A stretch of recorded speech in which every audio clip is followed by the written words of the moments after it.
Boa noite a todos, os aqui presentes, boa noite àqueles que nos assistem lá no canal do YouTube.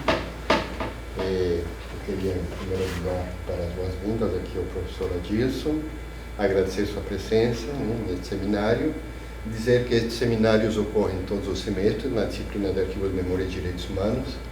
É uma disciplina que objetiva trazer a discussão de temas que abordam os direitos humanos com a sociedade. Então, ela faz parte desse programa de curricularização da extensão na universidade que se deu a partir de 2022, aprovado aqui na universidade. Então, uma das primeiras disciplinas do curso que tem este perfil, digamos assim.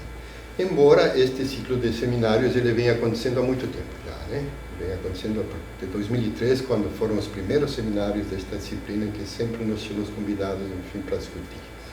Então, nesse sentido, é uma bela experiência enquanto docente e enquanto alunos também. Bem, então hoje, esta noite, nós estamos apresentando um tema que os alunos propuseram, um tema muito interessante, importante, que eles intitularam a questão da intolerância religiosa, sim, principalmente a religião de matriz africana. Então, para isso foi convidado o professor Adilson, e quem apresenta, coordena e executa esse ciclo é Yuri, a Juliana e a Jaqueline, que não está aqui por situações hoje de tempo, enfim, dessa situação que está acontecendo. Então, deixo com vocês um bom seminário. Então, boa noite a todos e todas. Eu sou a Juliana, sou aluna do terceiro trimestre de Arquivologia. Boa noite, eu sou o Yuri, sou aluno do terceiro semestre de Arquivologia.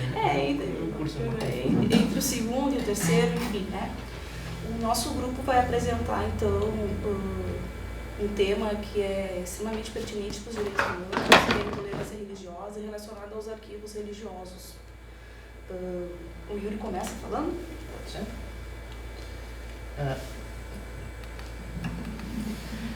Aqui a gente tem a apresentação do nosso professor, estou com o controle aqui, o nosso palestrante e os integrantes do grupo.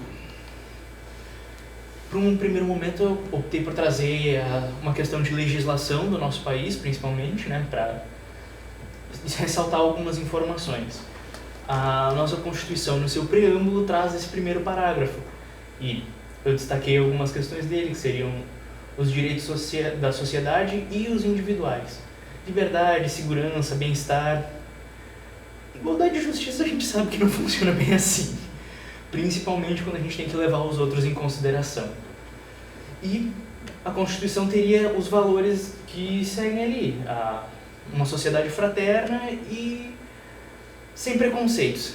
A gente sabe também que isso não funciona, especialmente pela afirmação seguinte, ali marcada em vermelho, sobre a proteção de Deus, que seria promulgada essa Constituição.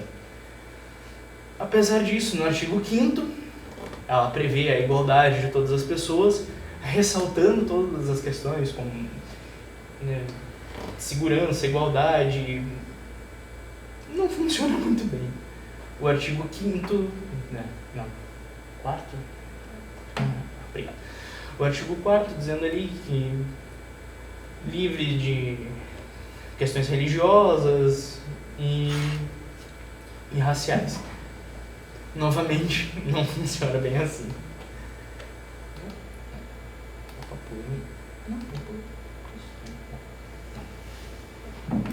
Eu vou falar um pouquinho sobre arquivos religiosos de matriz africana. E esses dados que eu estou trazendo aqui são baseados no trabalho da Maristela Xavier, da Universidade Federal de Santa Maria, um trabalho que ela defendeu em 2023, tá? Ela coloca lá no trabalho dela que arquivos de matriz africana são inexistentes, porque nos terreiros não tem arquivo. E também a matriz africana ela é muito ligada à tradição oral, com um vasto patrimônio material, sempre com ritos, cantos, rezas, fundamentos, os preceitos, tudo de cultura imaterial. Mas é transmitido sim, no terreiro. Quando a gente fala matriz africana, é o candomblé, é a umbanda, é o batuque e outras tradições. mas é sempre um conhecimento muito restrito e sigiloso, né? Tem os preceitos que é só de forma interna, né, que os ensinamentos são passados. Diferente da Igreja Católica, que sempre tem um amplo acervo arquivístico, né? E, segundo a Maristela, é o maior responsável pela produção documental referente a arquivos religiosos. Só que... Oi? Me permite parênteses? Sim, pode. A religião católica também, muito tempo, ficou responsável por arquivos institucionais, como registro de natalidade, casamento e falecimento, não só nas comunidades católicas, mas também pelo mundo inteiro. Aonde as colônias europeias se estabeleceram, acabou tendo parte desses arquivos instituídos única e exclusivamente pela Igreja. Outro dado que a Maristela nos traz é que esses arquivos litúrgicos, eclesiásticos, né, eles sempre receberam destaque, né? Sua conservação e preservação sempre foi algo de grande preocupação para a Igreja, né? Talvez por a preocupação da Igreja Católica em transmitir, né, o conhecimento, as liturgias para os jovens, né? Então eles têm essa preocupação em manter os seus arquivos, né?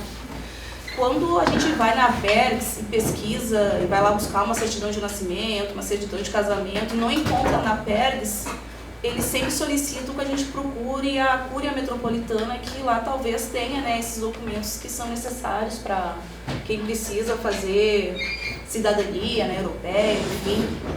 E pesquisando lá no site da Cúria Metropolitana tem uma alta busca, né, e sempre pessoas procurando, né, e a base é de 25 buscas por semana, né, que a Cúria Metropolitana recebe, né. Porém, não quer dizer que religiões de matriz africana não produzam documentos. Tem uma produção, só que ela não tem disponibilidade, né? Então, a gente pode ter arquivos de duas qualidades, né? Arquivos que são de ordem administrativa, né? Que são documentos de abertura da casa, certidão de filiação, funcionamento, ficha de registro de sócios, recibo de contribuições, comunicados de toque. Então tem produção, sim, documental dentro dos terreiros, ela só não é vista, né? Ela fica invisível. E também nós temos, né, documentos de ordem pessoal, arquivos pessoais, né? No candomblé tem o costume de ter os caderninhos de fundamentos, que são os caderninhos de axé diários, onde os praticantes, né, eles escrevem ali o seu dia a dia, eles escrevem sobre termos em Yorubá, folhas sagradas, rituais internos, oferendas para os orixás. Então esse caderninho também é um documento que a arquivologia, né, podia dar mais atenção, apesar de ser um documento pessoal, né, sigiloso e de caráter interno, também é uma produção documental que os arquivos religiosos de matriz africana podem estar utilizando, né, e como produção, né. Então é enganoso a gente falar que religiões de matriz africana não produzem documentos, porque produzem sim. Te trouxe alguns dados, né, sobre intolerância religiosa, né? Então isso aí é um fator que a arquivologia pode estar atuando, né? Pode ter mais trabalhos a respeito disso, né? De arquivos religiosos tem muitos trabalhos. Na pesquisa que eu estava produzindo, fazendo, muitos trabalhos sobre arquivos religiosos, muitos católicos, né? Agora sobre matriz africana eu só encontrei isso da Maristela Xavier. Então é uma área que a gente pode estar atuando, né, como arquivistas, tá?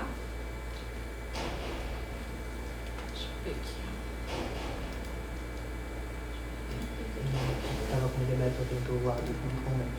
Eu só abri um e pedi para abrir o outro. Tá.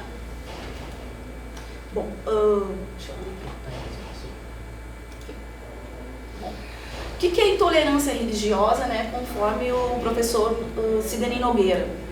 Conjunto de ideologias e atitudes ofensivas às crenças rituais e práticas religiosas, consideradas não hegemônicas, como as de matriz africana. Práticas essas que, somadas à falta de habilidade ou à vontade em reconhecer e respeitar crenças de terceiros, podem ser consideradas crimes de ódio que ferem a liberdade e a dignidade humana. Então, a gente, todos os dias, escuta isso. Tem terreiros de umbanda, de candomblé sendo destruídos diariamente. Ataques de ódio racismo, não é? Que sempre está por trás da intolerância, né? Então isso é uma coisa recorrente que a gente tem que estar combatendo, né? Declaração Universal dos Direitos Humanos, né, no artigo 18, coloca que toda pessoa tem direito à liberdade de pensamento, consciência e religião, a todos os seres humanos. Este direito inclui a liberdade de mudar de religião ou crença e de manifestar essa religião ou crença, através do ensino, da prática, do culto e dos ritos, tanto em público como em privado, sozinho ou em grupo, né? Então a Declaração Universal já está, né, no artigo 18 colocando nessa liberdade de crença. A nossa Constituição Federal, no artigo 5º, como o Yuri já falou, né, vou passar. Aqui outras leis, né, o Dia Nacional de Combate à Intolerância Religiosa, no dia 21 de janeiro, né, então em todo o país, né, em vários estados, tem várias manifestações e palestras, e caminhadas, né, são todas caminhadas ecumênicas, tá, tentando fazer a denúncia da intolerância. Aqui foi em Porto Alegre, tá, este ano, chovendo, né, casualmente como hoje. Aqui no Estatuto da Igualdade Racial, tem no artigo 26, tem uma coisa que diz respeito a nós arquivistas, tá, lá no inciso 2º. O que a gente pode fazer com esses arquivos, né, religiosos de matriz africana? Inventariar, restaurar e proteger os documentos, obras e outros bens de valor arquivístico e cultural, os monumentos, os mananciais, floras e sítios arqueológicos vinculados às religiões de matriz africana. Então já está previsto em lei, né, que os arquivistas podem estar atuando, museólogos também, né, com matriz africana. Essa aqui que tipifica, né, agora é crime, né, cometer intolerância religiosa, né, ela fica igualitária ao crime de racismo. E apesar do Estado laico, grupos religiosos de matriz africana, eles seguem, né, sendo perseguidos, violentados, respeitados, hostilizados, né, a liberdade religiosa ainda não é uma realidade, né, e os dados mostram isso, né. Entre 2022 e 2023, os casos de intolerância religiosa cresceram 80%, tá? Então, no Disque 100, que é um órgão, né, uma instituição que é do Ministério dos Direitos Humanos e da Cidadania, mostra, né? Em 2023, nós tivemos 2.128 violações. E dessas denúncias, sempre foram Umbanda, Candomblé, depois vem em terceiro lugar evangélicos e católicos, né, que fizeram essas denúncias. Os estados com maiores registros são São Paulo, Rio de Janeiro e Bahia. Depois eu vou mostrar no Rio Grande do Sul, né? Os casos de intolerância religiosa já somam 91% das denúncias registradas em 2024, né? Então, este ano, só no primeiro semestre, nós já tivemos, então, esse número de denúncias, né? 1.940 violações, 1.227 denúncias, tá? Sempre, né, em primeiro lugar, são pessoas praticantes de Umbanda e de Candomblé. Só nesse primeiro semestre. Os estados com maior número de denúncias sempre são Rio de Janeiro, São Paulo, a Bahia, o Distrito Federal e Minas Gerais. Rio Grande do Sul, os dados, né, da Secretaria de Segurança, né, da Delegacia de Polícia de Combate à Intolerância, diz que desde 2021 a 2023 ocorreram um aumento de 164 dos casos de intolerância religiosa. Então a situação do Rio Grande do Sul é mais grave do que em todo o Brasil, né? E o caso das subnotificações, que é muito grave, né? Às vezes, aqui no Rio Grande do Sul, eles não colocam que é caso de intolerância religiosa, mas é uma briga entre vizinhos, sabe? Daí não encaixa como intolerância religiosa, né? É uma discussão, né? Não entra como essa situação, né? Sendo que o Rio Grande do Sul é o estado que tem a maior concentração de terreiros de matriz africana do Brasil. Aqui foi um caso que ocorreu, já encerrando, e este ano, tá, no dia da caminhada da Marcha contra a Intolerância Religiosa, né, no dia 21 de janeiro, né, o monumento à Mãe Oxum, lá em Ipanema, foi vandalizado. Olha o que eles escreveram lá, né? Cristo vive, pagão, né? Então, é um monumento, já é patrimonizado, né? Já é parte do patrimônio de Porto Alegre, né? O monumento foi inaugurado em 99, e ele já foi tombado pelo Patrimônio Histórico-Cultural de Porto Alegre. Então, no dia 8 de dezembro tem uma festa enorme lá em Ipanema, né, em relevância à Mãe Oxum. E a gente mostra como é difícil ainda, né, a gente tá conversando sobre isso, falando sobre intolerância religiosa. A questão da educação ainda, ela é muito frágil e a gente tá lutando pela diversidade, pelo respeito, né, às religiões. Quer falar alguma coisa? Não? Então a arquivologia tem esse papel, né? Tem esse papel ainda atuando, tem campo, tem atividades que podem ser feitas, trabalhos. Eu me interessei muito quando eu fui produzir, né, esse trabalho, me interessei. Então a luta pelos direitos humanos e pelo respeito às religiões ainda deve ser feito, né? Uma coisa? Não tenho nada a acrescentar. Então a gente vai chamar aqui o professor Adilson então, para tecer alguns comentários sobre o nosso trabalho, né? Posso ficar aqui? À vontade, se quiser sentar aqui no meio. Eu quero vocês aí. Não quero ficar sozinho, né? Quer uma das apresentações em particular? Não, eu Tem fiz que umas fazer anotações aqui que eu vou acrescentar alguns comentários. Essa água aqui é para quem? Para ti.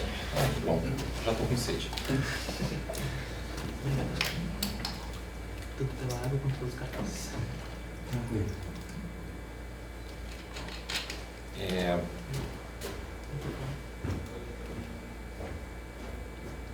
Pode começar.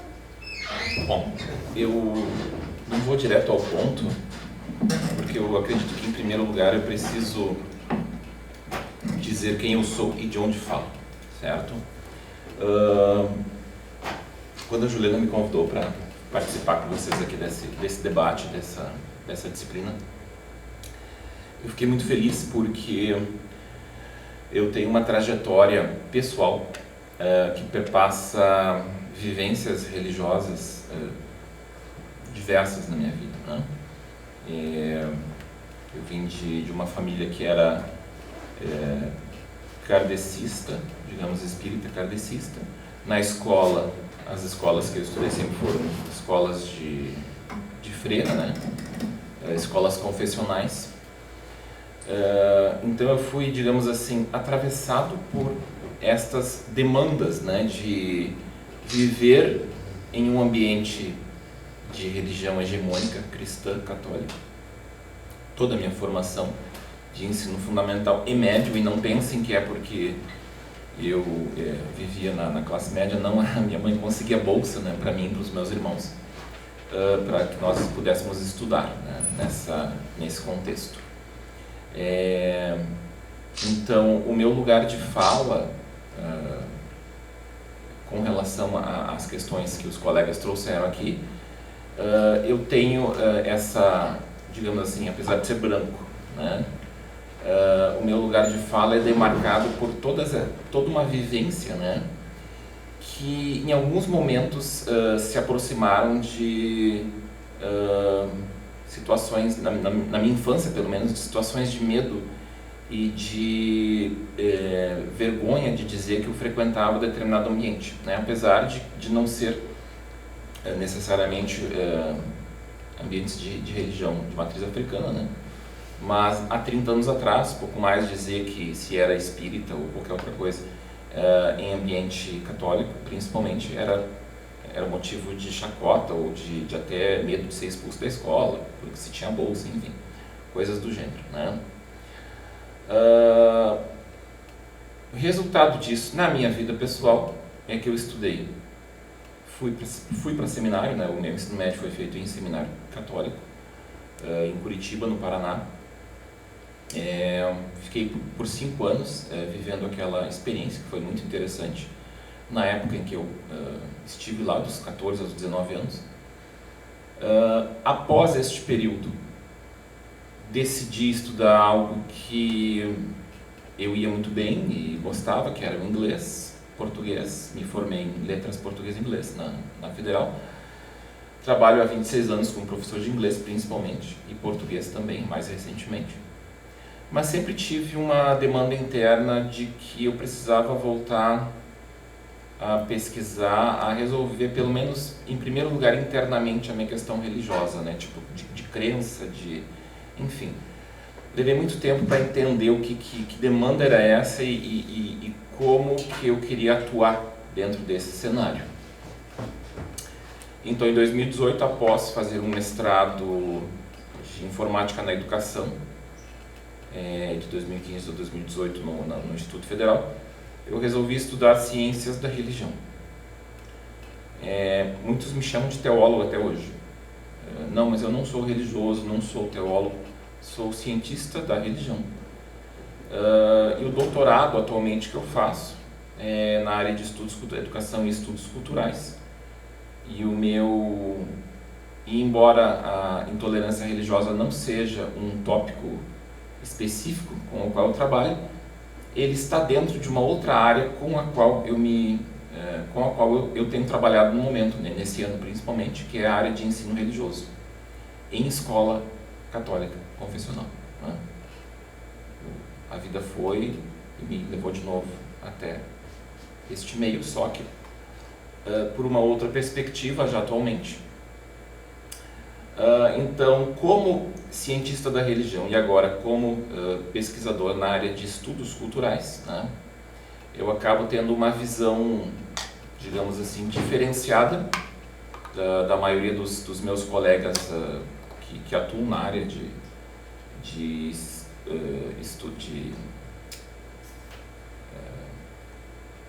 tanto de estudos culturais como de ensino religioso, justamente porque a minha pegada, digamos assim, ela não é religiosa, definitivamente não é religiosa, né? E eu tive que viver, né, eu tive que aos poucos, ir peneirando, né, na minha psique, digamos assim, essa questão da intolerância que eu mesmo trazia de infância com algumas questões, né? Porque a minha posição, ela exige, a minha postura hoje de professor dessa área exige que eu promova o respeito e promova a diversidade, tá? Então, só queria trazer todo um pouco, né, desse meu histórico para mostrar para vocês de onde que eu falo hoje, né, como pesquisador da área de religião e de estudos culturais.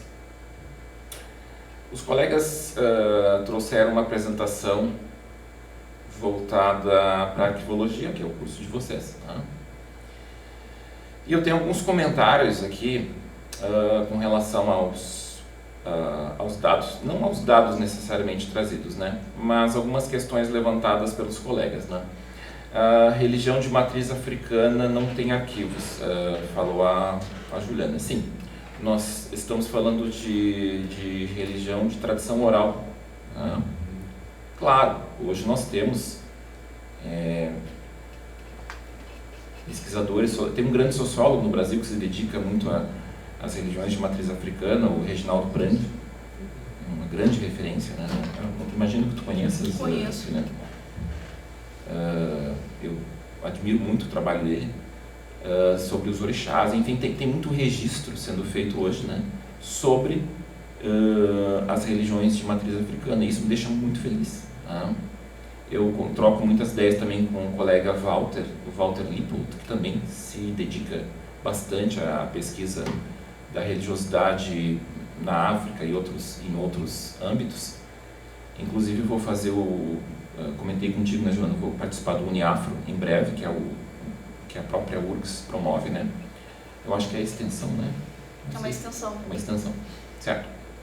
Bom, então, para vocês do curso de arquivologia, é importante saber que sim, estamos num momento de transição.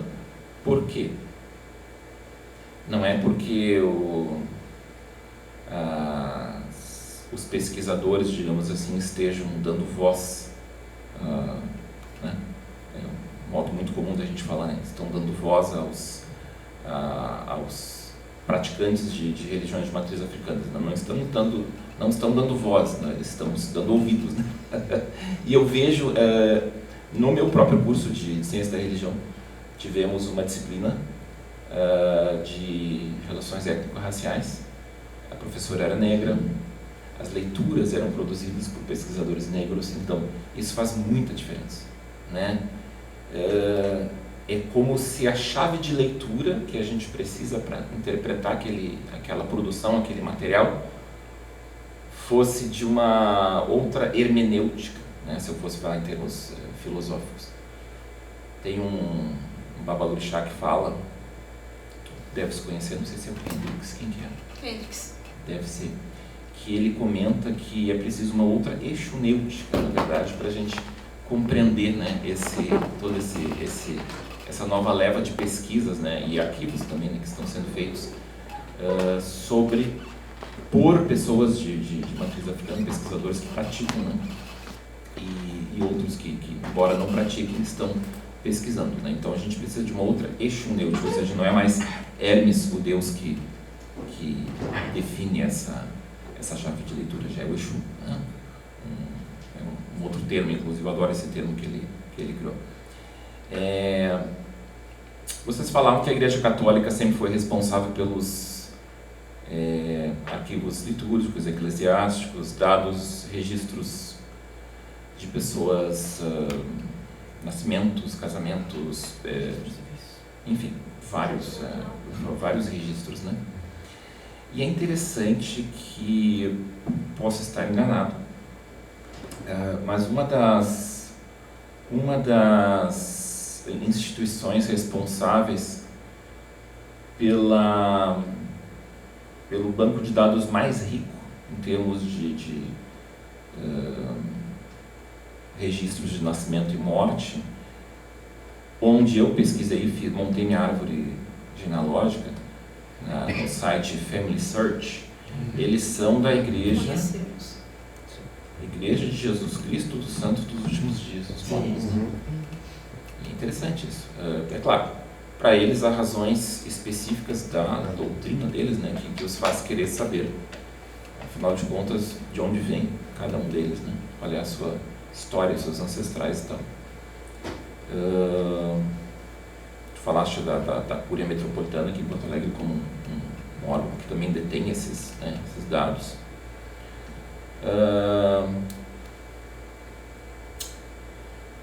Bom, eu queria levar a questão do arquivo a uma outra perspectiva, digamos assim, aqui com vocês. Quando a gente fala em tradições religiosas, nós estamos falando de tradições milenares, né? Muitas vezes. E qual é, digamos assim, o maior conjunto qual é o maior arquivo que se tem, digamos assim, da religião hegemônica no mundo, né?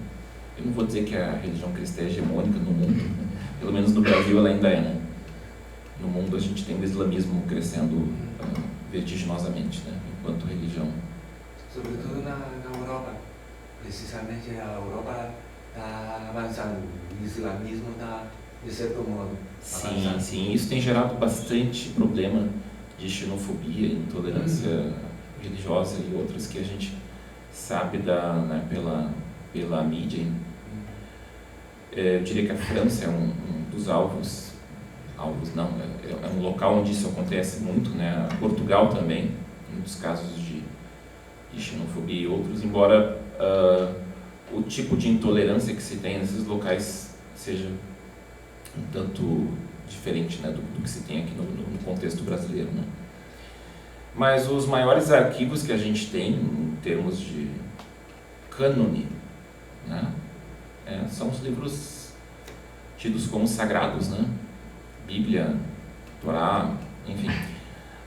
E o mais curioso é verificar que, é claro, a gente pode olhar para as questões de intolerância religiosa e racismo religioso hoje no Brasil, como os colegas apresentaram aqui, que são casos bem peculiares do que nós vivemos hoje.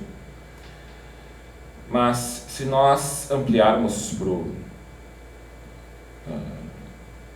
olharmos por uma perspectiva mais ampla, o que nós vemos na história da humanidade? A nossa história se resume à luta de narrativas, né? Tínhamos o que no passado? Digamos, as culturas pré-gregas, digamos assim, eram politeístas, né? Temos locais hoje, como a Índia, né, que ainda pratica politeísmo. Então, a imposição de um Deus, Yahvé, Deus Javé, a imposição de um Deus judaico-cristão dentro do contexto da história do judaísmo e do cristianismo é uma imposição política, né? Eu considero uma das maiores violências, né, da história do se nós pensarmos que o padrão, né, pré-grego era o politeísmo, né? Exemplo de coisas que estão na Bíblia, inclusive. Eu, como cientista da religião, a gente não estuda a Bíblia. A teologia faz isso, né? Eu me meti um semestre na teologia só para ver como é que era. Até é bem interessante. É bem interessante. Inclusive, algumas questões de conhecimento histórico a gente perpassa, estuda, ela é bem interessante, bem legal. Ainda quero voltar, mas não como religioso, eu não tenho esse perfil, né? Não é a minha. Eu já fui infectado pela veia científica, não me interessa os fenômenos, né? Eu respeito, claro, eu trabalho com isso, lido com isso, mas me interessa menos as manifestações espirituais e tal, e crenças, né? Para mim não. Mas é interessante saber que dentro de narrativas, de grandes narrativas, como é o caso da Bíblia, e eu ainda preciso verificar essa informação, mas, por exemplo, o Deus Javé é um Deus de muito pequena significância dentro do panteão dos deuses da antiguidade.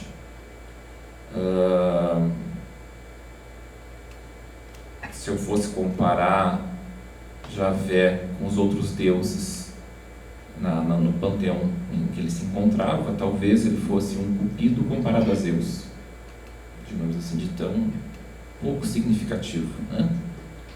Inclusive ele tinha esposa, Javé tinha esposa, Asherá, né? Tudo isso consta em materiais, em livros sagrados, né? Na Bíblia, inclusive, né? Preciso adentrar melhor e conhecer essas histórias aí, mas enfim, eu estava acompanhando um pastor progressista esses tempos, que sempre existem pastores progressistas, né? Cristãos progressistas, e ele contava essa história, né, de que Javé, alguém definiu em 600 anos antes de Cristo que, bom, Javé vai ser o Deus e não olhe para mais ninguém, né? Ninguém mais interessa, só esse aqui. Apaguem a esposa dele da mente das pessoas. Ele tinha a esposa chamada Asherá, né? Assim como outros deuses se relacionavam, tinham filhos, enfim, né? No panteão grego a gente tem toda essa questão. Então a história, ela se resume a disputa, né, de narrativas, de poder, de imposição de quem vai ser o Deus, afinal, que vai dominar, que criou tudo, né? No Gênesis diz que nós fomos criados à imagem e semelhança de Deus. Eu costumo dizer que os deuses foram criados à nossa imagem e semelhança, né? Culturalmente falando, a gente é quase óbvio isso, mas enfim, precisa ser dito. Eu tinha anotado mais uma questão aqui.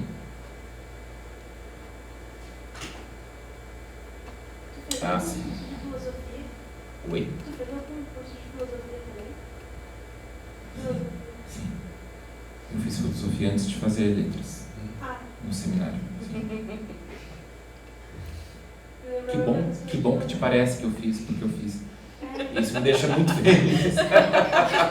Mais uma vez eu cheguei também a fazer filosofia lá no ensino médio, educação jovem adulta na universidade, uma disciplina específica de filosofia.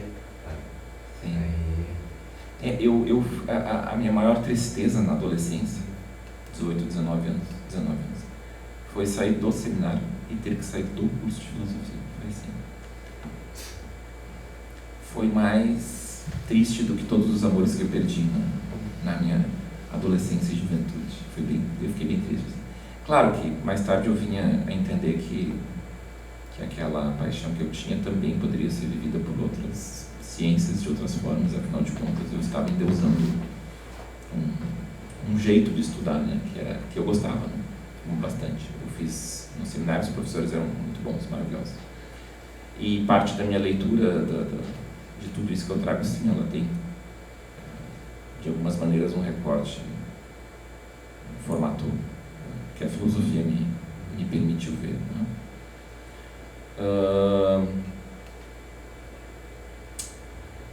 Uma das coisas que a Juliana trouxe dos dados, e o Yuri trouxeram dos dados ali, sobre mudança, a possibilidade no Brasil, um Estado laico, a possibilidade de nós mudarmos de crença, religião.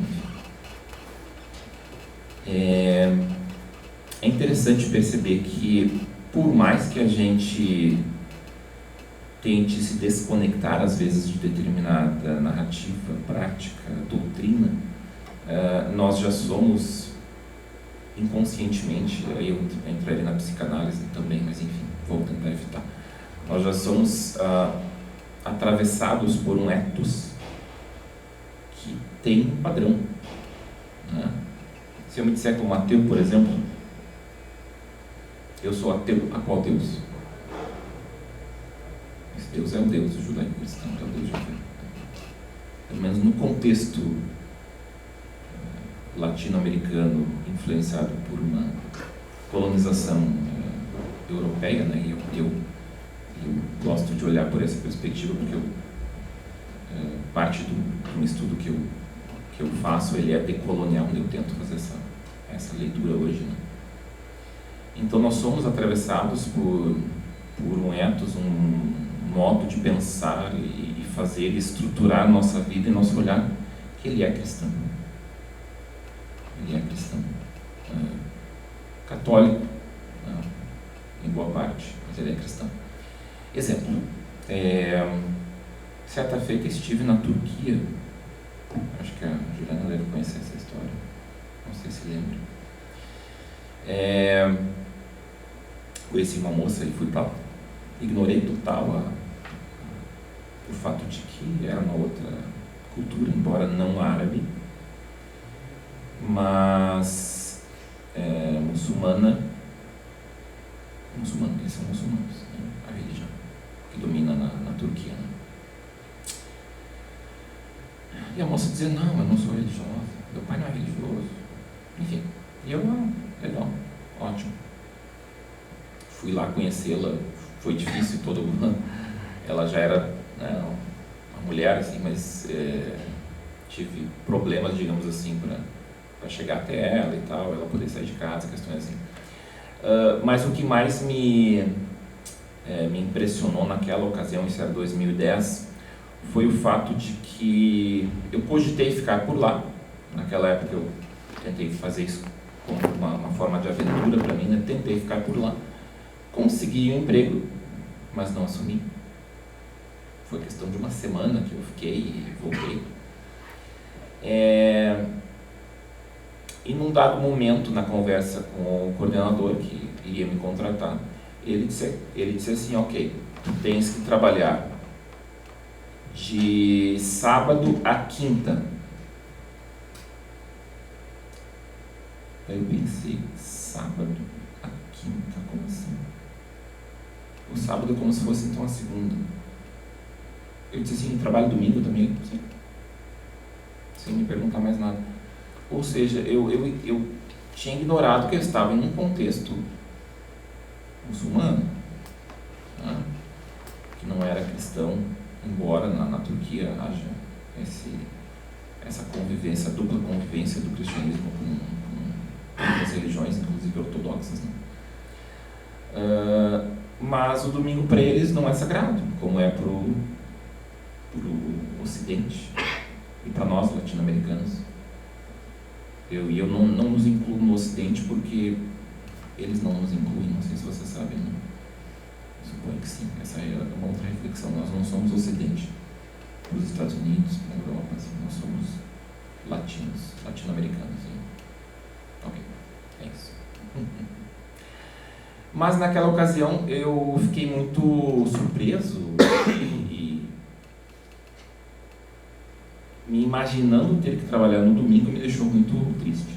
Sim, minha família vai estar reunida, descansando em casa, minha família também não é assim tão religiosa, mas já estava entranhado em mim que o domingo é um dia sagrado. Para nós é um dia sagrado, né? Por mais que não envolva necessariamente algum culto religioso, enfim, mas a nossa cultura está formatada pela religião, né? Então, eu diria que são conteúdos que se retroalimentam, né? Essa questão da cultura e da religião, elas não existem separadamente, né?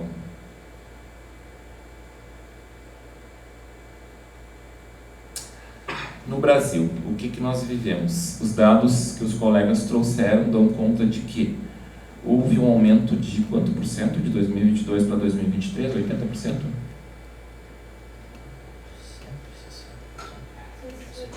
80%.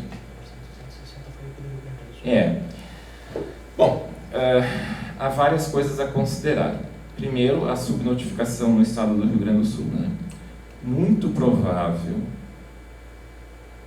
que ocorre muito provavelmente por uma questão de identitária, cultural identitária, né? E como professor de ensino religioso em escola católica, confessional, eu consigo reparar isso. Eu vou dar só um exemplo, né, da minha hipótese. Embora a escola seja aberta à diversidade, respeitosa com a diversidade, alunos que frequentam terreiros e ilês e afins. Ilê, né? Pode ser, ilê, casa. Casa, né? De batuque, nação, enfim. Eles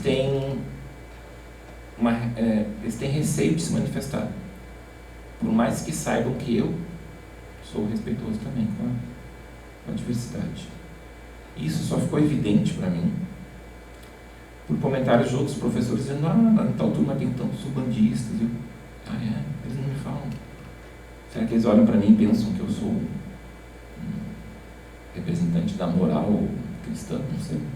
Porque para mim seria muito triste, né? Porque eu não tenho essa intenção. E quando eu pedi que eles fizessem uma avaliação da disciplina, isso ocorreu essa semana,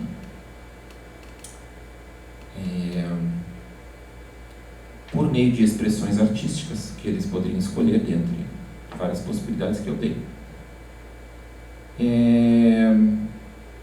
a maioria dos que desenharam alguma coisa, desenharam o chumaré, que é acho que é o chapanã, são mesmo, não são? Depende da tradição. Da tradição, sim. Matriz. Mas eles chamaram de chapanã. Eu pergunto porque eu já vi os dois nomes. Desenharam Oxum, toda amarela. Desenharam Jurema. Né? Jurema da cultura indígena. Né? E eu fiquei assim, nossa, que interessante. Uma aluna pediu até autorização para gravar ela vestida e dançando. Eu disse: que legal. Ou seja, parece que eles devem receber de casa alguma orientação, suponho, eu não sei, né? Para não falar do que frequentam, do que vivem, ou do que acreditam, ou eles mesmo que vivam isso com liberdade nos seus círculos, né, familiares e religiosos, trazem um receio, porque afinal de contas estão numa escola confessional católica que tem suas demandas da religião católica, tem pastoral escolar, enfim. Mas eu achei interessante quando foi para me representarem, não de forma verbal, né, por meio de expressão artística, veio tudo isso. Eu achei interessante, bateu com um dado recente, né? Não sei se é tão recente, mas enfim, eu soube disso há 2 anos, 1 ou 2 anos. A religião que mais cresce no Brasil, e eu não estou dizendo isso, ela não se tornou, digamos assim, mais hegemônica que a religião cristã, mas a religião que mais que mais cresce o número de adeptos é justamente a Umbanda no Brasil, né? É um dado que a gente quase passa por, né? Não dá bola para esse dado, porque a gente sabe que no Brasil está crescendo o número de cristãos evangélicos e o número de católicos estabilizou ou diminui, digamos assim, né? No grande cenário religioso é isso que nós temos atualmente. Mas a religião que mais cresce no Brasil é justamente a Umbanda, né? Eu não teria tantos elementos para poder trazer comparativos sobre essas religiões, tanto quanto a colega aqui, né? Mas, enfim, o Brasil é este cenário sincrético, no sentido, não no sentido pejorativo, né? Porque a gente, como pesquisador da área de religião, passa a ver o sincretismo como um elemento da cultura. Pronto. Antigamente eu via como, nossa, as pessoas vão em mais de uma religião, que falta de consistência moral. De repente a gente olha assim, não tem problema nenhum, né? Somos plurais, somos diversos, né? Inclusive na nossa própria personalidade, né? Deixa eu ver se eu tenho mais.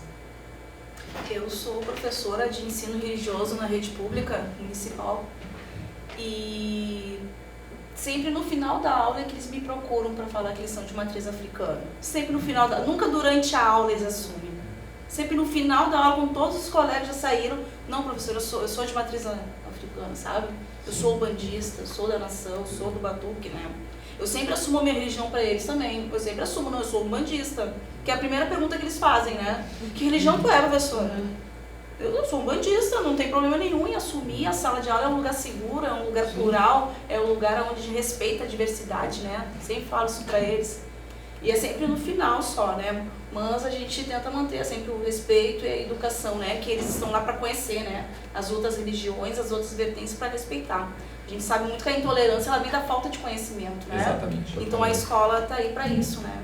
Exatamente. A gente tem a base nacional comum curricular só de ensino religioso, né? Eu era contra no início, a gente tá colocando de uma forma impositiva pelo MEC, né? Mas agora eu tô todo o apoio, né, para essa iniciativa, né? É que tudo depende da abordagem, né? Eu que estou nesse meio, assim, eu preciso confessar para vocês que é bem complicado, porque existe, por um lado, uma ciência mais purista, digamos assim, a ciência da religião alemã, né? Que é praticada em poucas universidades do Brasil. A PUC São Paulo é uma delas, eu fiz especialização com eles. Mas a gente tem, e eu entendo a razão porque muitas pessoas se opõem à questão do ensino religioso, né? A gente tem um cenário no Brasil em que a formação para ensino religioso é basicamente católica. É conduzida pela Igreja Católica. Sim. Bom, para vocês terem uma ideia, eu fui diversificar minha formação, né, para conhecer todos esses cenários e tal. Então, a minha primeira especialização é nos Maristas, PUC São Paulo. A graduação eu fiz em Ciências da Religião pela Federal de Santa Maria, que é uma novidade no cenário brasileiro, né? Não digo que foi a primeira, não foi a pioneira. A Federal de Juiz de Fora tem Ciências da Religião também, algumas outras federais também tem, mas é bem raro, assim. Daí depois eu estou concluindo especialização pela Escola Superior de Teologia da Faculdade Zeste Luteranos, São Leopoldo, são maravilhosos, muito bons, progressistas, isso muito me interessa, né? Eu não conseguiria estudar a religião se não fosse por uma perspectiva progressista.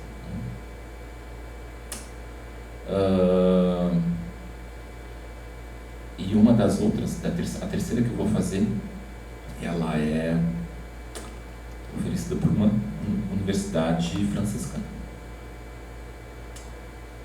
E eu só vou fazê-la porque tem o Papa do ensino religioso do Brasil está lá, vai estar lá, conheço ele, trocamos mensagens pelo WhatsApp, eu conheço, digamos assim, acabo conhecendo a nata desse povo do Brasil, né, em poucos contatos, assim.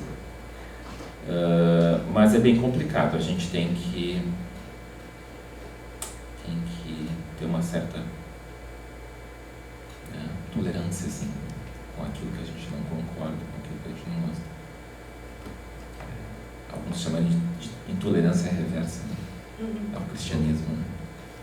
Mas não é intolerância ao cristianismo em si, mas sim ao fato de que, em pleno século XXI, nós temos ainda a Igreja Católica como promotora, né, dessa formação.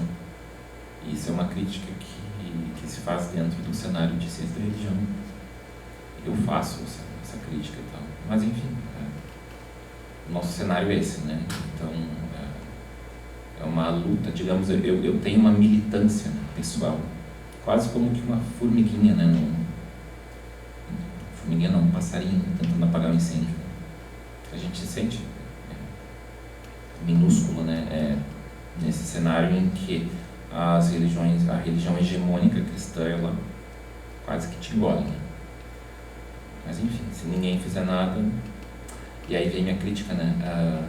Embora eu entenda que critique o ensino religioso, porque durante muito tempo ele foi catequético, hoje a gente tenta virar essa página, né? E eu me sinto pessoalmente, digamos assim, dentro dessa militância. E é bem desafiador por várias questões. Mas eu dei uma volta, acabei não vindo no que eu queria aqui. Eu tenho uma dúvida, o que seria progressista? No contexto de religião ou no contexto geral? Eu acho que tem como falar em vários contextos, né? No contexto político, a gente tem progressista quem defende determinadas causas, né? E não se considera conservador. Eu te diria que o mesmo, quase que total, se aplica às questões religiosas, né?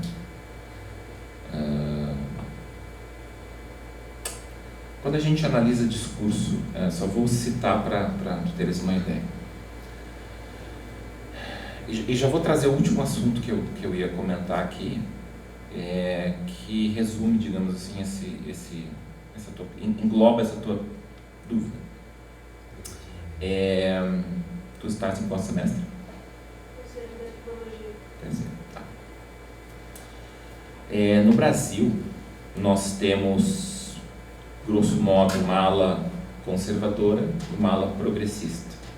Eu digo grosso modo porque isso se subdivide em várias, né, em várias bolhas distintas, né? Mas quando a gente vê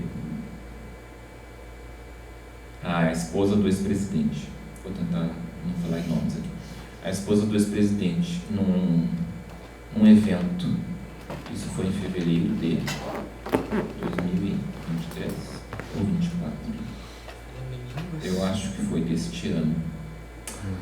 Quando a gente vê ela dizendo que o Brasil foi tomado pelo inimigo, né? E levantando bandeiras de família, pátria, bandeira de Israel, né? A gente começa a se perguntar, ok,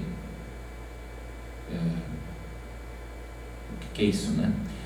A política e a religião, elas acabam intrinsecamente ligadas. E ser progressista, eu te resumiria que é ter uma consciência, um olhar, né, que não tenta privilegiar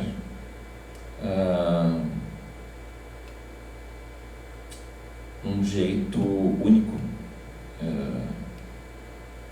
de olhar para as coisas, que tenta olhar para as minorias, né? Enfim, eu teria tanto a dizer sobre isso. Mas, em termos de religião, quando a gente estuda Eu sei porque eu me inscrevi uma vez num curso, só para vocês terem uma ideia, que falava sobre direito à religião, uma coisa que eu faceiro lá, me inscrevi. Quando eu fui ouvir eles falando, porque nós cristãos estamos sendo perseguidos, o direito de se manifestar, interessante, porque quem é conservador, né, cristão conservador, também tem a impressão de que está sendo perseguido, que há intolerância, né, contra eles, né. Então, ser progressista neste cenário religioso é respeitar as diversidades, não achar que o orixá do amiguinho é o demônio, ter abertura de olhar, né? Isso seria ser progressista, né? Dentro do âmbito religioso, assim como no político, né? Que anda ali lado a lado. Mas no cenário brasileiro nós temos duas teologias que concorrem. Elas são mais ou menos concomitantes, mas eu já explico algumas diferenças. Quando o bispo de Macedo e outros no século passado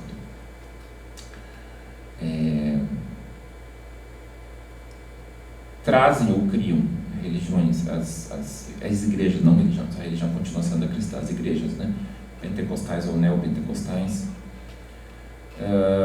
a gente começa a ver que, em contraste a uma teologia desde a década de 60, 70 da Igreja Católica, que no cenário brasileiro e latino-americano prezou muito pela teologia da libertação, com um discurso e com práticas marxistas, digamos assim, né? Se formos considerar uma prática discursiva, né, do que se fez em termos de teologia da libertação. Junto a isso, na década de 80, 90 começa a ficar mais forte, no Brasil pelo menos, a gente começa a ter movimentos católicos, conservadores, carismáticos, Padre Marcelo Rossi, as igrejas neopentecostais começam a ficar mais fortes. A gente tem a prática de uma teologia da prosperidade, ou seja, a minha graça será equivalente ao quanto eu dou a Deus, né? A minha oferta a Deus. E essa oferta é feita em dinheiro, né? Claro, as instituições precisam de dinheiro para se manter, mas a gente sabe que houve muitos casos de corrupção já reportados na década de 80, né, aqui no Brasil. Me recordo muito bem disso. Então, essa teologia da prosperidade, ou seja, a tua graça vai ser do tamanho daquilo que tu doa, né, do quanto tu dá, pessoas dando dízimo, dando a casa, dando o carro, dando a vida todas as vezes, né, por uma causa supostamente divina. Essa teologia ainda existe, mas ela começou a ficar mais apagada frente a uma outra teologia que é muito forte e muito evidente, né, nos discursos religiosos conservadores, em especial de algumas religiões neopentecostais, que é a teologia do domínio. Não sei se vocês já ouviram falar nesse termo, mas o professor de literatura comparada da Universidade Federal Fluminense não, Universidade Federal do Rio de Janeiro, se não me engano, professor João Rocha, ele é da área de literatura comparada, mas por alguma razão ele pesquisa muito sobre religião, e ele começou a trazer, né, à baila essa questão do discurso teológico conservador do domínio. Eu tenho quanto tempo? Eu achei que não ia falar nada. Oi? Tem tempo. Tá. Que bom. Então, a teologia do domínio, ela consiste em quê? Se durante muito tempo Nós ouvíamos pessoas tentando nos converter a Jesus Cristo, né? Na década de 80, 90. Existe hoje um certo apagamento, isso é curioso, um certo apagamento da figura de Jesus Cristo nos discursos de muitos sacerdotes, né? Neopentecostais. E nós temos o quê? Em troca, o Deus misericordioso, ele passou a ser substituído por um Deus mais antigo, por um Javé mais bravo, mais... No Velho Testamento. Um Javé que se impõe mais, um Javé do Deuteronômio, do Levítico, né? do Velho Ou Testamento. seja, no caso, a teologia da lei de Moisés. Exatamente. É que assim, anos atrás eu frequentei a escola dominical e segui, de certo modo, a exemplo de ti, o estudo do Antigo e do Novo Testamento. Então, e aí, até de Gênesis até o livro de Malaquias, é a lei. Sim. E depois de Mateus até o Apocalipse, a graça. Sim. E o próprio apóstolo Paulo diz, quando certa vez o apóstolo Paulo falou com Deus, e aí ele disse, a minha graça te basta. Então, quando Jesus Cristo foi crucificado, houve um episódio nesse período em que o véu do templo se rasgou de baixo para cima. E aí sim, porque e aí o próprio Jesus Cristo disse, está consumado. Exatamente, a gente tem esse... Isso estou falando, fato que eu não estou falando, como é que é, doutrina. Sim, dentro da própria Bíblia e dos fatos da linha do tempo e espaço temporal. Exatamente. Na verdade, a Bíblia continua sendo a mesma, né? Sim, exatamente. O que ocorre é um apagamento de um determinado modo de ver o mundo e de se portar frente a ele. Ou seja, precisamos dominar o mundo, precisamos acabar com o inimigo, precisamos formar exércitos de pessoas para fazer isso. E a gente vê alguns vídeos que circulam, né, às vezes por aí, de soldados, né, dentro de uma igreja e tal, e aquele culto acontecendo e tal. Bom, uma aluna uma vez me perguntou no ensino médio, né, professor, por que tem tanto cristão no Brasil levantando a bandeira de Israel? E a gente passa na esquina e tem bandeira do Rio Grande do Sul, bandeira do Brasil, bandeira de Israel. Olha assim, que interessante a tua pergunta. Eu disse exatamente pelo fato de que a narrativa conservadora cristã no cenário neopentecostal, principalmente no Brasil, ela é tal que, em apagando a figura de Cristo, apagando entre aspas, né, ela enaltece a figura de um Deus do Antigo Testamento. E esse discurso, ele se assemelha muito a um discurso de Israel, por exemplo, né, perante ao que a gente vê hoje no mundo, né, a questão do conflito Israel-Palestina, que é um conflito tanto... De certo modo, na verdade, isso é a chamada doutrina de fariseu. Porque o próprio Jesus Cristo, na época, quando ele confrontou, porque, como tu mesmo disse, acabaste de dizer, o Antigo Testamento é o tempo da lei. Sim. Faz isso e viverá. Se a gente jogar... Às vezes, já na graça, não. A graça esteja convosco.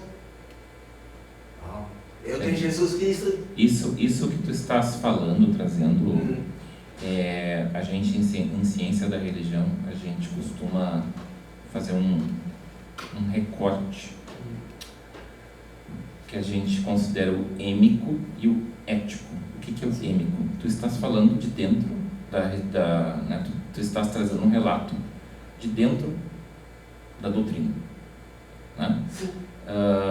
E daí o discurso ético é o discurso de fora, de quem olha de fora.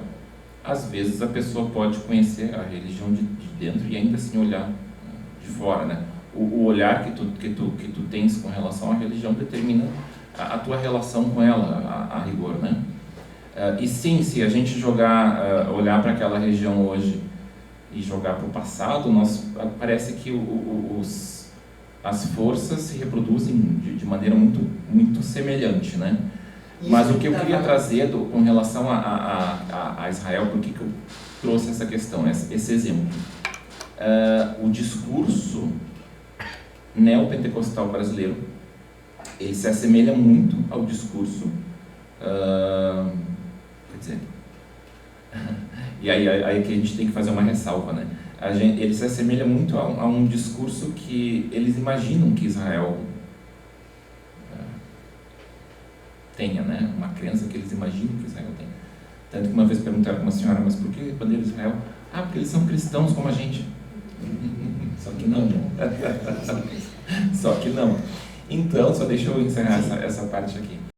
Então, nós temos aproximações discursivas, narrativas discursivas que estão levando digamos assim, grande parte do povo, né, brasileiro a ter um olhar conservador. Aliás, o Brasil sempre foi conservador, né? Mas isso está ficando mais evidente, eu acho, apesar, né, dos embates entre lei e digamos assim, e a vontade de muitos de que certas leis não existam, né, ou não sejam cumpridas, enfim. Mas o Brasil, ele está arrumando para um cenário, se não era tão evidente que o Brasil era conservador, agora está ficando cada vez mais evidente. É isso que eu tenho a dizer. Eu não sou muito otimista, sendo bem sincero com vocês, né, com relação a certas questões. Eu vejo que, aliás, os dados mostram, né, e eu creio que apesar de todas as lutas no campo progressista e várias conquistas no campo da lei, de formações e tal, a gente tem um embate muito grande entre um desejo de formação, um desejo de fomentar a diversidade e o respeito, e um desejo de poder conservador muito forte, nem ser muito forte no Brasil. E eu temo dizer que parece estar se acirrando, né? Espero que eu esteja errado. Então, melhor a gente ficar fora. Alguém já assistiu o Conto da Aya? Eu tô assistindo. Para mim é o melhor. Eu tô assistindo, tô Um dos pavando. melhores, Já tô assistindo. uma das melhores séries, assim, porque a gente olha assim e vê O Conto da Aya. Aya. O Conto da Aya, The Handmaid's Tale, né? Elizabeth Moss é a protagonista principal, né? Inclusive, Muito bom. inclusive, isso que tu acabaste de falar, tem certa vez, isso já no Antigo Testamento, teve uma época que recentemente os hebreus tinham saído do reino da Pérsia para construir um templo. E aí o que aconteceu? Aí tinha uns hebreus querendo brigar, convencer na Naamã. E aí o profeta Zacarias falou, nem por força, nem por violência, e sim pelo meu espírito. Deus falando para o profeta Zacarias e sempre os hebreus. Não é através da violência, não é através do sangue, como diz, é através do diálogo. Deveria ser, né? Deveria ser. Mesmo acabasse, Oxalá fosse, né? dar esse versículo. E a Júlia e o Yuri também colocaram essa questão da intolerância, vou pegar um exemplo. Se eu, sendo pastor da Assembleia de Deus, e eu resolver pegar pesado com vocês todos, quem vai estar errado? Vocês ou eu? Aí que está. Que evangelho é esse que eu estou pregando? Pelo contrário, eu estou simplesmente envergonhando. Porque não é assim. Nem por força, nem por violência. E sim pelo Espírito. Sim. E quando é pelo Espírito, está aí no diálogo, está conversa. Tu deves saber qual é o livro que fala sobre o bezerro de ouro. É o Gênesis? Não, é Êxodo. Tá. Sim. Pois é, eu já não sou tão bom em teologia assim. Não, tranquilo. É que eu fiz assim, frequentei, mas não estou impondo nenhuma religião. Teve uma época que Jerusalém foi tomada pelos babilônicos, né, se não me engano. Sim. E a questão do bezerro de ouro, se não me engano, foi trazida pelos... Foi uma espécie de culto, alguma coisa trazida pelos babilônicos, né, naquela região. Ou seja, no momento em que se registra, né, em arquivo, no caso, no cânone bíblico, né, que é preciso ser contra esse bezerro de ouro, o que está em jogo aí? Poder político. Sim. Na verdade, assim... É melhor, para que todos me obedeçam, é melhor que acredite no mesmo Deus, né? E que sejam só, não seja vários, senão não vou conseguir dominar o povo. E o curioso que tu está colocando, na verdade, é que assim, quando o filho de Davi, Salomão, morreu, houve a divisão, Reino Norte e Reino Sul. E o Reino Norte, que é o Israel, foi dali que de novo foi construído o bezerro de ouro. E aí foi a primeira, a primeira derrota diante do Império Assírio. Se não me falha, naquela região, não me recordo qual é a região, mas foi, e que não era... Então, isso. E quanto à divindade Babilônia, no caso, era Marduk.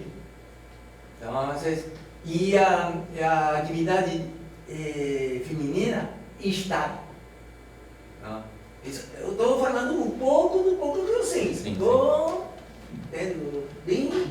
Eu preciso dominar mais esse eu preciso dominar mais esse cenário teológico também. É interessante porque muitas das coisas que se trazem da Bíblia são relatos históricos que de fato aconteceram, né? Mas é preciso considerar que a Bíblia ela é um biblos, né? Ela é um conjunto, né, de livros. De livros. E ela uma das coisas que eu gosto da Igreja Luterana, que é onde eu faço ainda parte da minha formação, é justamente uma coisa que um dos professores disse. No catolicismo tem-se a Bíblia como o sagrado, a palavra de Deus, né? E eu nunca esqueço que ele disse assim: a Bíblia aponta para o sagrado, né? E ele ainda dá exemplos. Se eu considerar a Bíblia como sagrada, bom, então os homens vão precisar ter várias mulheres, o sexismo vai estar liberado, várias questões, né, que a gente sabe de alguns livros do Antigo Testamento que, então, se passasse a vigorar como lei hoje, estaríamos perdidos.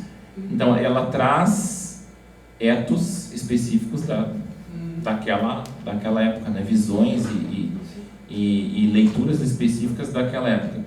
Se alguém se interessa, e eu vivo uma relação não vou dizer de amor e ódio, que é meio forte, né, mas de aproximação e afastamento de algumas questões religiosas, né? Mas no âmbito progressista existem teologias atualmente que se devotam a questões, por exemplo, teologia feminista, teologia queer, LGBTQI+, sei lá, não sei toda essa sigla, nunca domino, porque é muita letra para mim. Mas, enfim, tudo isso está sendo representado em muitas vertentes teológicas progressistas, né? Eu acho elas interessantes, bem interessantes de conhecer, de ler, assim, enfim. Mas, de fato, eu confesso que eu preciso conhecer mais essa parte teológica. Tu citaste não domino tanto. Oi? E tu citaste uma parte que na entrelinha, que o primeiro rei de Israel foi Saul.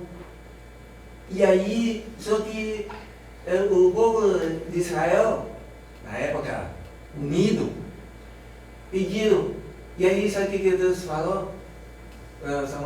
Samuel, fala para o povo o que o rei de fato vai fazer.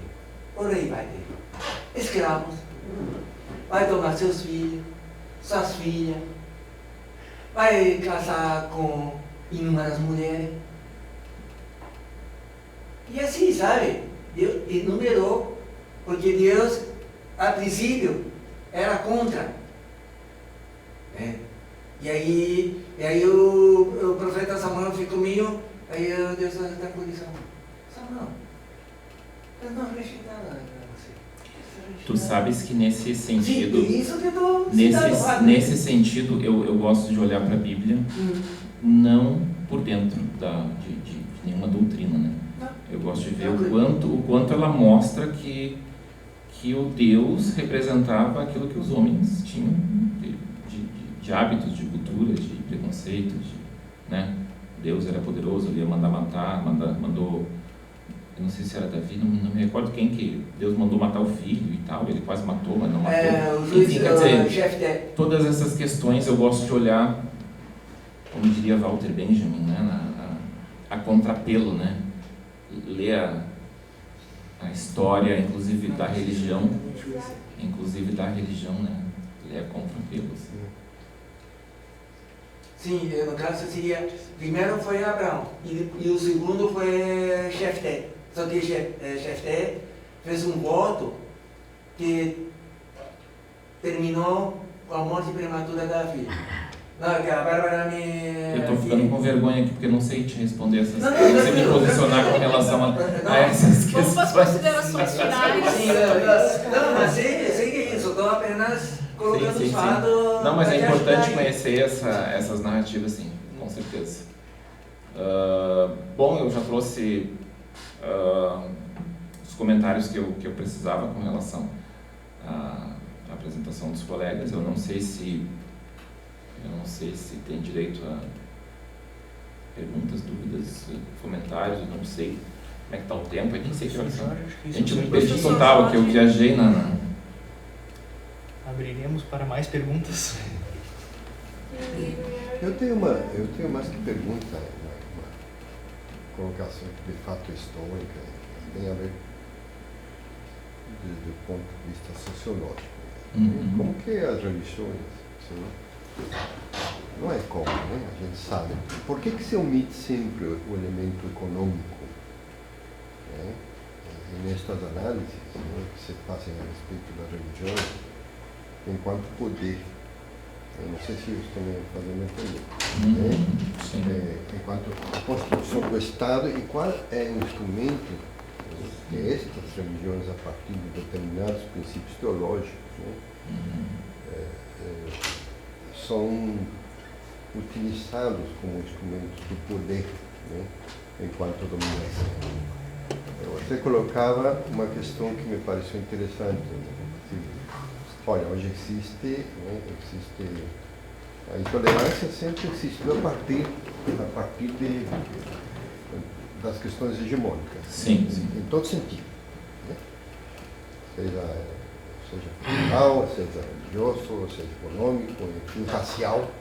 Né? Mas o Estado sempre se constituiu ou se valeu ou utilizou sim, estas manifestações, né, para o domínio e para o poder. Né? Então, como nós veríamos isso neste momento, quando vemos que há determinadas religiões que hoje, né, não queiram se tornar hegemônicas, mas se manifestam de uma forma, né, que a população, eu não sei se por descrença, não sei, enfim, né, nós vivimos um momento do capitalismo também extremamente caótico, né, de exacerbada, né, exploração, em que a população hoje procura uma referência, né, que não deu a religião católica, me parece. Sim. E procura outras manifestações religiosas. Como que você veria isso, enquanto cientista das religiões? Como você veria isso? Sim, bem interessante a tua pergunta. Estou tentando lembrar do nome do sociólogo que estudou propriedade privada, propriedade, família e religião. Um pouco antes, quase que concomitante a época em que a sociologia se tornou uma ciência, né? A ciência da religião estava muito próxima, em 1870.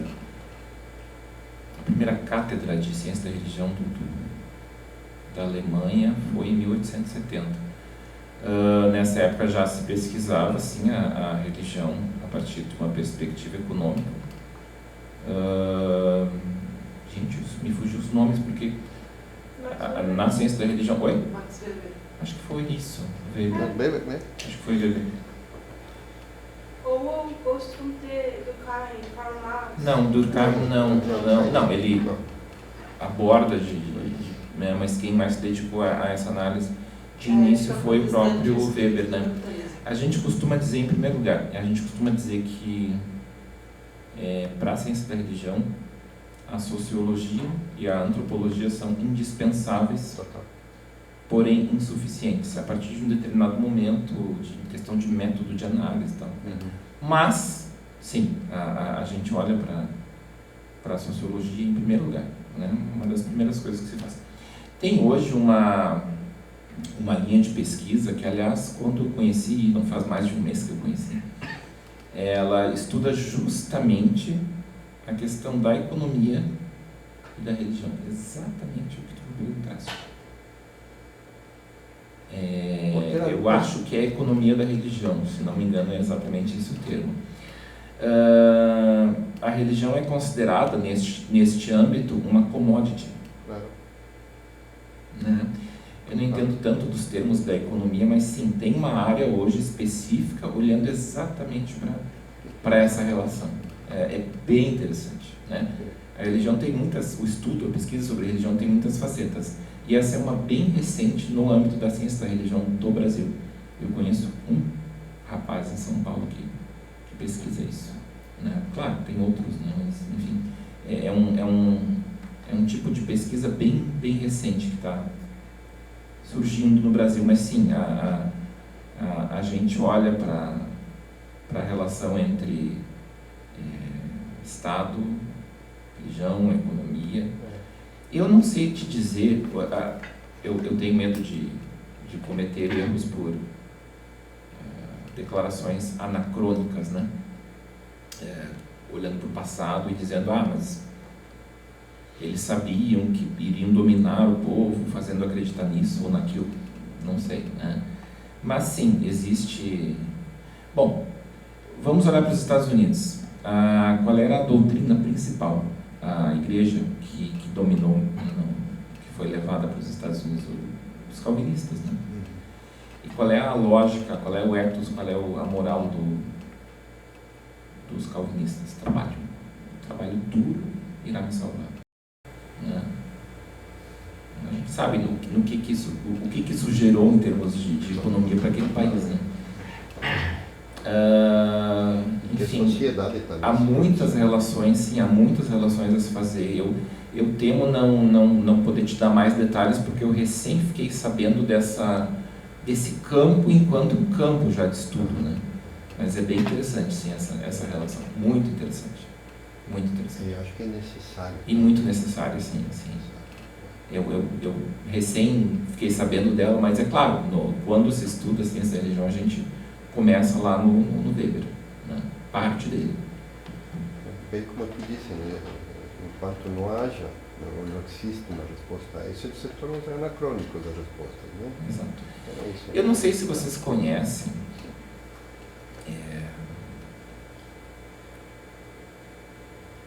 uma obra, até uma brincadeira que foi feita em algum momento, chamado Os Nascirema, um texto. Os Nascirema. Conhece? Não? É o termo American, lido ao contrário, né? É um texto da área de antropologia que descreve um povo e tal, e seus costumes, e mostra eles como um povo bastante devotado ao simbólico. E, na verdade, o que eles estão descrevendo nesse texto é justamente os americanos, né? Então, o nosso apreço ao simbólico, em vários aspectos, seja religioso, seja de moral, seja de costumes ou a relação com dinheiro, enfim, tudo é muito ligado ao simbólico, né? E a gente não percebe, isso nos atravessa de uma forma tão